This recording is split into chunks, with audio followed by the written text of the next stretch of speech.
I don't know if I should give any kind of trigger warning on those or not. Any young people here?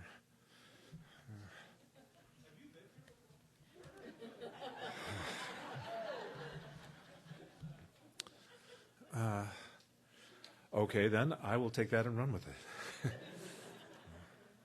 And I want to thank Valerie as well for that deeply ambivalent introduction.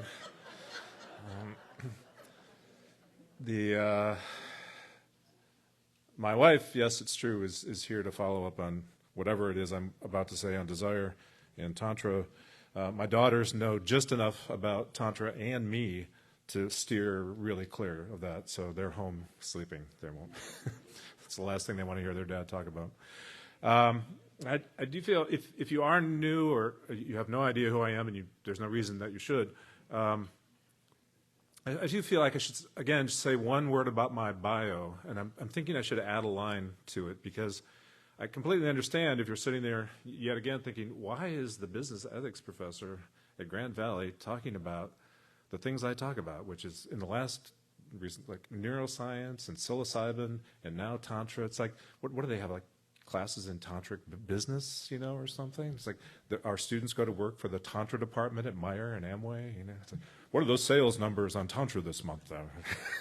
So my background actually is,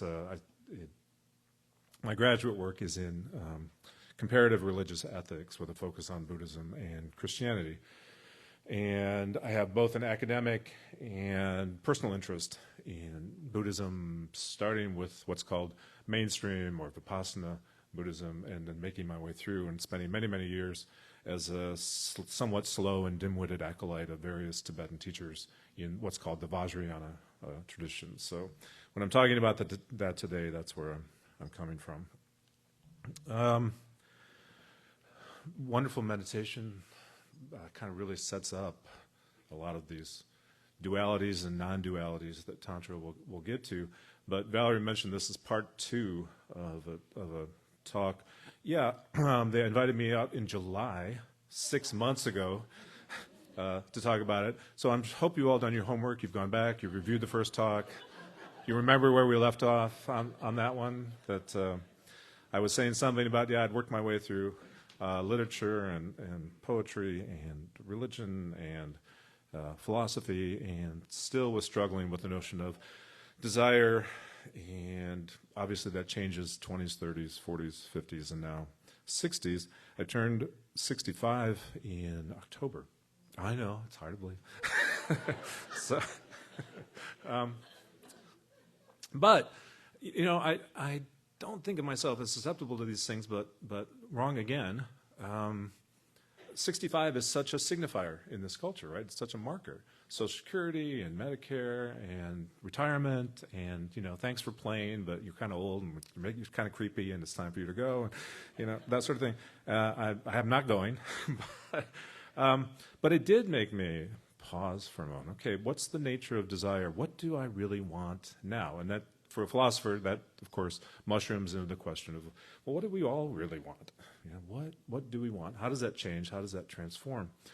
And one of the things that I am attracted to about Buddhism is that in the 3 major schools, I'm going to simplify a lot of things today just because of the time, and I'll try to avoid a lot of the terminology, but maybe I'll ask you to do something I haven't asked you to do before.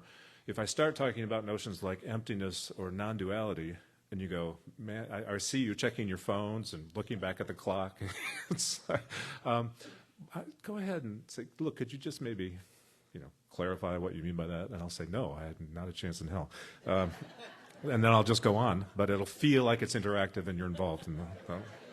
That's great. But anyway, the 65 thing. So what do we want? What do we all really want?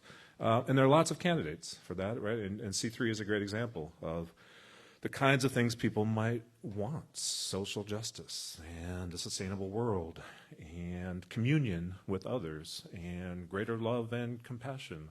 And we were talking this morning, all kinds of candidates for notions of what a good life is, could be, should be.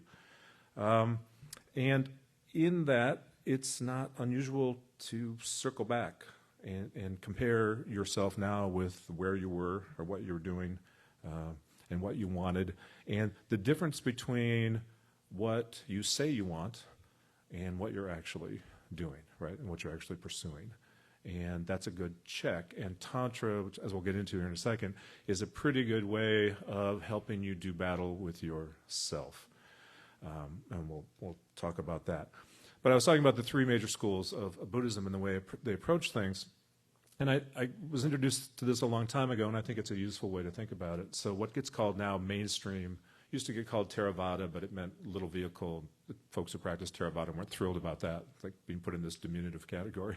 So mainstream Buddhism it's I think useful to think of it as a kind of taming of the mind. So when you first get introduced to the practices, and like I did, you're struggling with desire, you're struggling with what you want, you're struggling with what's useful to do in life, and you get introduced to Buddhism or somebody who says they're a Buddhist, and there's something appealing or attractive about that. And one of the first things they tell you is, well, life is basically pervasive unsatisfactoriness. You have monkey mind, you have no control over anything, and we have at least an approach to that if you want to check it out.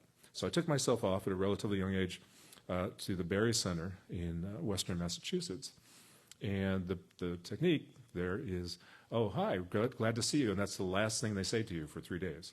Right? And then you sit down and you shut up and you meditate. And the idea is we don't really have much good or certainly much conscious control over the thoughts that arise, the impulses that arise. And we think we are who we are and presenting ourselves in a conscious and intentional way, but in fact we're driven by all kinds of things that we're unconscious of or have very little control over. And so you sit there for 3 days in the cross-legged position, or if you're over 6'4", you sit on a bench, and you try to get some sense of using breath and other meditational and mantra techniques. How do you begin to examine, control, analyze, and come to make peace with your own mind, right? And begin to settle it down so that you can actually attend to the things you say you want to attend to. So that's one of the first steps, no matter the tradition you're in. It's like, how do you actually pay attention? And you'll be shocked to hear this. It's getting worse, not better. The introduction of phones has not helped that particular attentional and intentional strategies. So that's a struggle that we're all facing now. And I do, I'm susceptible to it too. And it's like, when I was a kid, I love that phrase. Right? In Detroit, we had 3 stations, right? And they did not have little banners running. There was only one thing on the screen, and you just watched it, and you either paid attention or you didn't, right? And now, of course, you all know what it's like. And the fight for attentionality and intentionality seems one of the great fights of the 21st century to me. And Buddhism, I think, has a number of techniques that can help. The second in the Mahayana tradition is the training of the mind. Okay, you can sit still long enough to pay some attention to things. Here are the sutras. Here are some of the teachings. Here are some of the deeper meanings of that. Here's some of the commentary on those things. It's time for you to start learning in the truly, sort of normal educative sense, what it means to talk about things like non-duality, emptiness, what it means to cultivate what they call bodhicitta, become a bodhisattva, whatever your particular flavor of Buddhism is, and become familiar with the great body of literature that the Buddhists have left. Now, this is interesting, too, because in Christianity, you might think, those of you coming from that tradition, it's like, it's depending upon your version of the Bible, it's 1,100 pages or so of text, right? That's a huge canon to try to get through, different languages from different times. In the Buddhist canon, it's like this. And I once asked, I was in a room where somebody once asked a Buddhist teacher, he said, well, how do you master that? How do you begin to incorporate and internalize all that? And he laughed. He said, makes it really hard to be dogmatic, which is one of my favorite answers of all time. And then this last one, which we'll talk about today, which is Tantra comes out of India, ancient 6th century, from the 6th to the 11th is when it was really cultivated. And it's It can mean any number of things, to weave together different strands, to overcome negative afflictions, to begin to develop a sense of union with all the disparate parts of our own psychological being, or in a more literal sense, overcoming divisiveness between male, female, good, evil, purity, impurity, those kinds of things. And I've handed out this strange-looking, you might hold it up? Because we'll talk a little bit about what you do when you do Tantra. It especially took hold in Tibet for various reasons. They cultivated it and developed it in ways that have turned it into both art and, they would claim, science. And one of the ways to think about Tantra is it's for folks who are a little bit either impatient or already primed to go from 0 to 60. So you got a sense, your own karmic ripening, your own sense of the very strong intention or very strong motivation to become a more quote-unquote enlightened being. You really have a strong sense of desire to serve, be of service.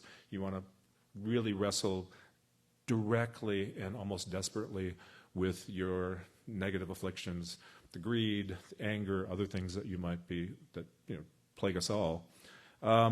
Tantra might be for you. And this seems to me an incredibly generous way to look at this.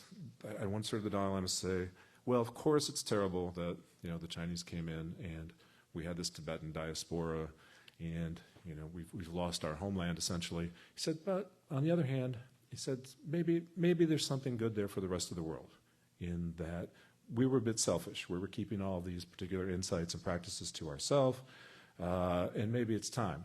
This is a karmic ripening of our own to be able to share some of these with the rest of the world. Which I don't know about you, but if my homeland had been completely overrun by people seeking to exterminate me, I'm not sure that would have been my first response. So good for him. Okay, so the Tibetan plateau is fairly arid. The colors are an amazing kind of azure blue in the sky and the white-capped Himalayas. But other than that, it's kind of a gray, desolate plain. And so the contrast when you're traveling through, for those who've been there, between that sort of arid, endless plateau and then coming across a Tibetan monastery is really, really striking. The few that are left, or if you're in other parts of the world. And so they developed, coming out of, again, ancient Indian practices, caricatures, or characters, if you like, of our own psychic energies. These are referred to as deities or yidams, and the notion is something like this. And that the one you have in your hand is called Yamantaka, the slayer of death. Now, one of the things you might want to address as you get older, I may or may not be speaking from personal experience here, 65 being a marker, is, oh my God, for the first time in my life, it occurs to me it's just possible, maybe, that I might not live forever. Right? It's a completely intellectual notion until all of a sudden the U.S. government says, and by the way, the crematorium down the street starts sending you literature saying, have you thought about,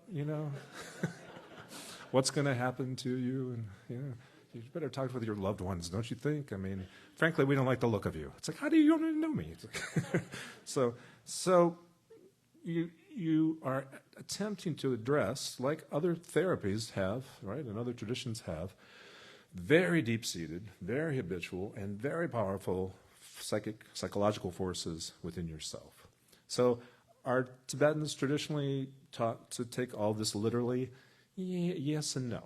I mean, as you move through the practice, you are encouraged to think of it in much more psychological/spiritual terms than there's actual some deity. Because it would be weird if you were a relatively well-educated person like myself to go from one tradition that's full of iconography that ends up not making a lot of sense to you and to something that's even a wilder, stranger iconography and thinking, okay, I apparently have a desperate need for strange cartoon-like figures in my life who tell wild and crazy and oftentimes not believable stories.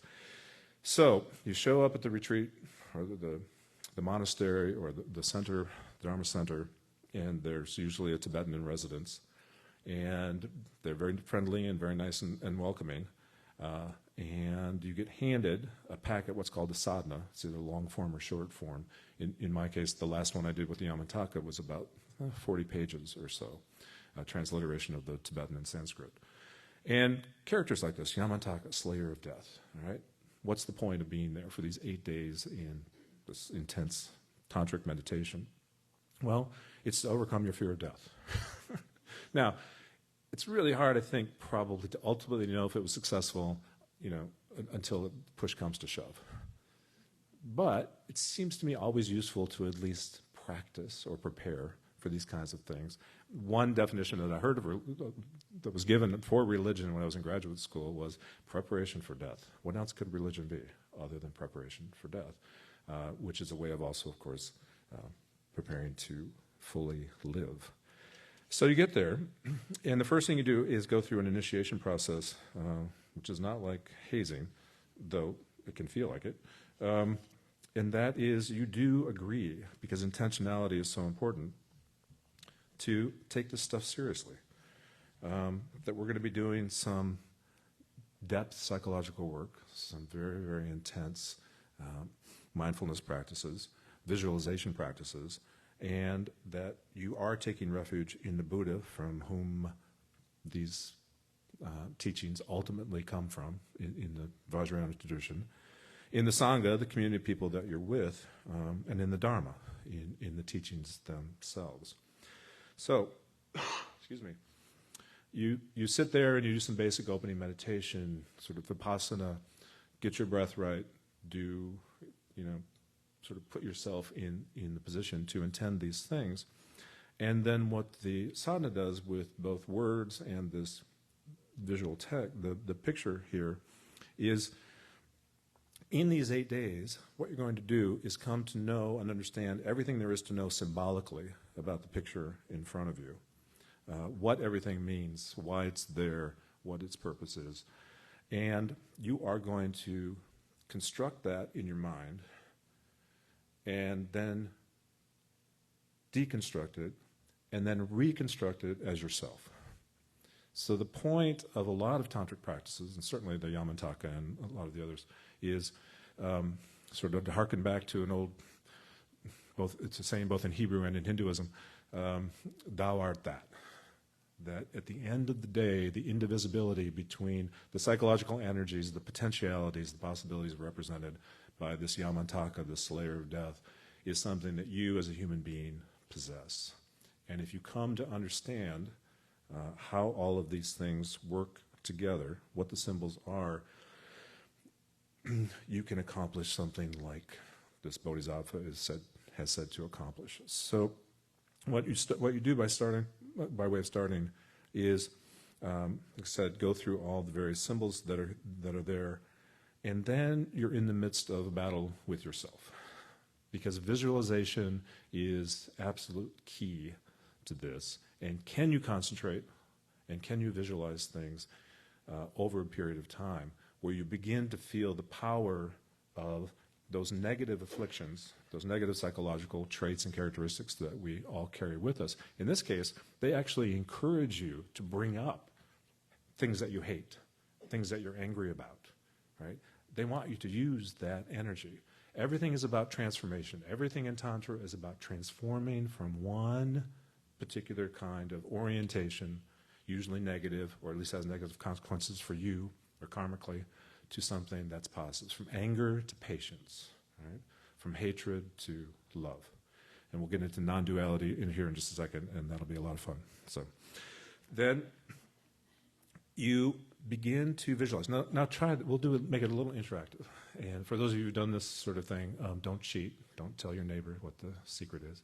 But it's an indication of perhaps whether a tantric path is suitable or might be something that would be useful to you.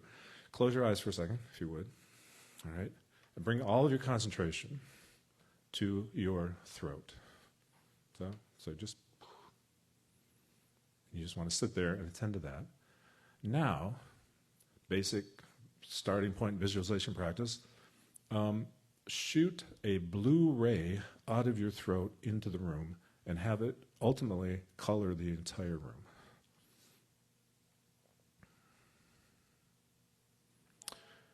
If you're successful at that, congratulations, you're on your way. If that's a struggle, there are other ways to start. But the Yamataka sits on a moon disk. There's a sun disk behind. These are rays of what are called pristine awareness around. There is a buffalo head.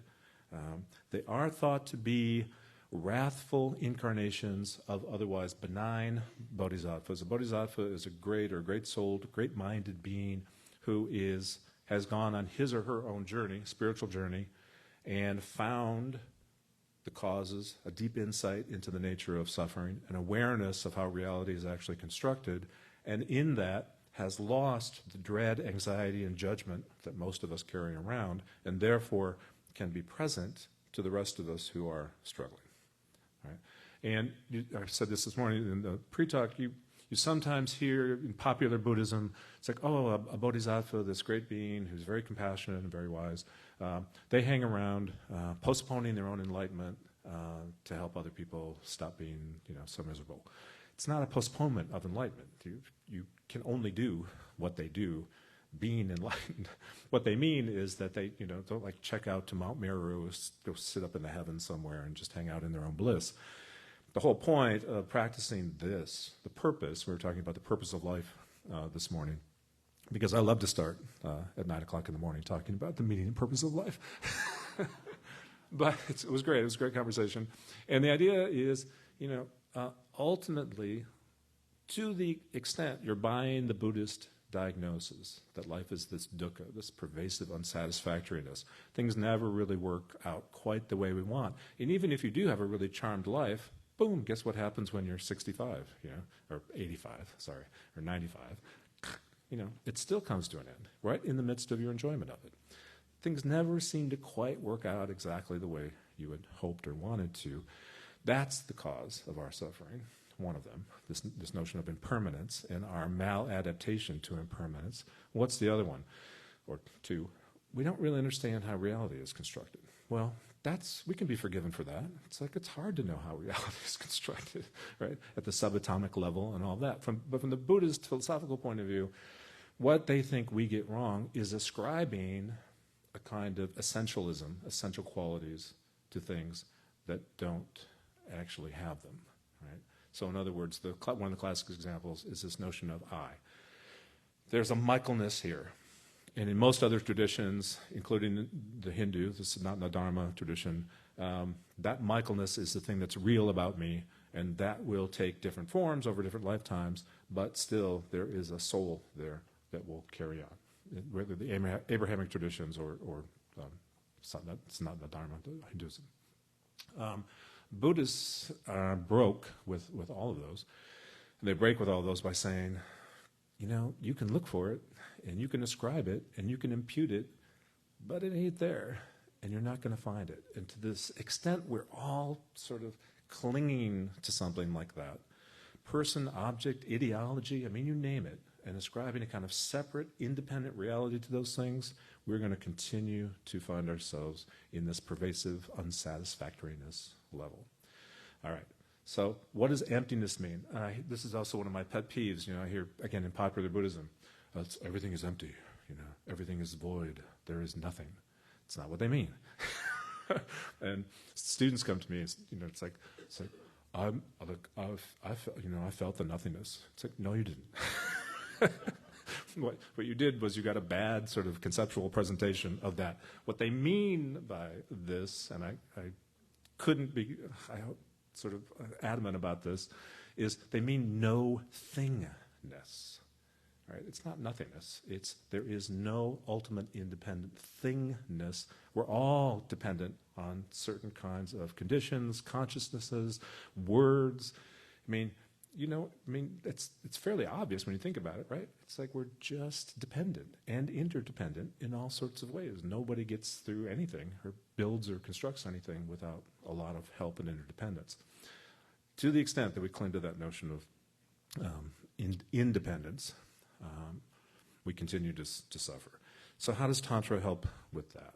Well, one of the ways is this notion of non-duality, and this we'll get into. Now, some of you might have come this morning just hoping, I haven't even gotten to it yet, and you're thinking, man, I woke up and I got dressed and I took a shower to hear about tantric sex. Not the rest of this stuff.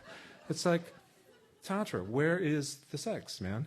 And it's, you know, I've thrown off the constraints of my restrictive past tradition. I've joined C3, an open community. I want to hear about tantric sex. Come on. So, okay, here it is in a nutshell. So you'll see, if you look carefully at the image, and I'm sorry there aren't enough copies for everybody, you see that a Yamantaka, the person who's staring back at you, that you would become in the visualization practice, is in consort with Vajravaleka, who is the feminine in this case. And they are in, and I love this term, in Tibetan it's known as the Yab-Yum position. It's like, oh, works for me. It's like, yeah. And, you know, the 19th century Christian missionaries go into, to engage in a little bashing, sorry, but it's just kind of funny, go into, you know, India and Tibet to convert everybody. And they come back, you know, confronted with this kind of imagery and all the teachings that go around it, and they say, oh my God, this is the most degenerate, immoral tradition. It said you should see this stuff. I mean, you shouldn't see this stuff. You know, it's just awful. It's like there's nothing but just like orgiastic sex cult stuff. And they said it like it was a bad thing, you know. So sorry, I couldn't resist that one. Not unlike the Greek traditions and Hebrew as well, the feminine is wisdom, is the wisdom piece of this. And wisdom in this particular practice is this deep, and I would say not so much intellectual, but intuitive. This is why you got to get on your cushion and really kind of meditate, and why a lot of people don't stick with it. This kind of coming in from the side notion that what they're saying about this construction of reality, this interdependence of things, and impermanence that's implied in that, really is the way that things are constructed. We don't act as if that's true. If you intuitively get a sense of that, internalize it, it will profoundly change your outlook on life. The union of that kind of wisdom, then, is a precursor to the development of compassion. It's very difficult to feel real or true compassion, so the Buddhists claim, with even to yourself, until you come to understand what the true causes of suffering are. Well, I'm compassionate towards you. Why?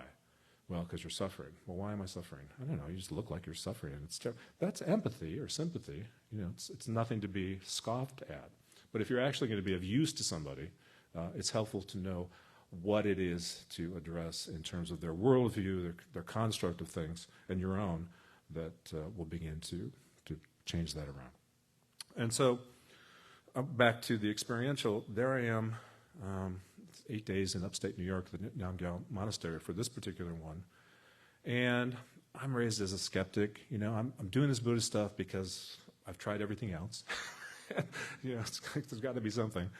And they're so kind, and they're so welcoming, and they're so encouraging about this practice. And I am having some limited success visualizing myself as this great soul slayer of death, even though there's a part of me that thinks, you know, this is a little strange for a grown person to be doing. And then the fourth night that I'm there, there's a kind of click.